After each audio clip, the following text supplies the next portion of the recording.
વડીલો કરતા તો મને તો આ કંઈ આવડે નહીં, હું તો એક દૂર ઉભેલો માણસ છું. પણ છતાંય આમાં ધર્મ છે અથવા તો આમાં કોઈ એવી વ્યક્તિ કેન્દ્રમાં છે એના દ્વારા બધી રચના થઈ છે એવું માનીને એ સ્વીકારાયું નથી. ત્યારે મને એમ થાય કે મારે કારણે હું તો આનો ભૂખ્યો છું. મેં હમણાં જ કહ્યું, અમે રાજેશભાઈ નીતિનભાઈની સાક્ષી છે, અમે સવારે ચાય પીતા, મેં કહ્યું, અને એ મારા હૃદયના મારા હોઠના શબ્દો નથી. સાહિત્ય એ મારી ઔષધિ નથી, સાહિત્ય મારો આહાર છે.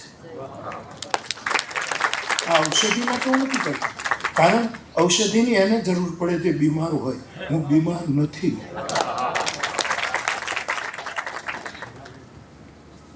આ મારો આહાર છે. સદાય મારા બે આહાર છે, એક સાહિત્ય અને કોઈ પણ દેશનું હોય, કોઈ પણ ભાષાનું હોય, કોઈ પણ ફોર્મમાં હોય, કોઈ પણ સ્વરૂપમાં હોય, એ મારો આહાર છે. અને બીજો મારો આહાર છે હરિનામ આહાર. અમારી ગંગા સતી કહે છે, જેને સદાય ભજનનો આહાર. આ બે આહાર એટલે મને પીડાઈએ થાય, હું તો આવું ઈચ્છું જ, પણ મારે લીધે તમને કંઈક એ જ બાબત, બાકી બીજું કોઈ કારણ. આપ આવો ને રઘુવીરભાઈ આ ઉંમરે, હું તો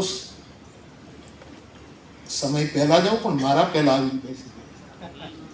મેં હમણાં જ જોયું ને સવારે કે આપણે જલ્દી જઈએ, રઘુવીરભાઈ બેસી ગયા છે, પ્રકાશભાઈ, આ બધા જ વડીલો અહીંયા આવો, એ મને કેટલું ગમે એવું વર્ણવી નથી શકતો.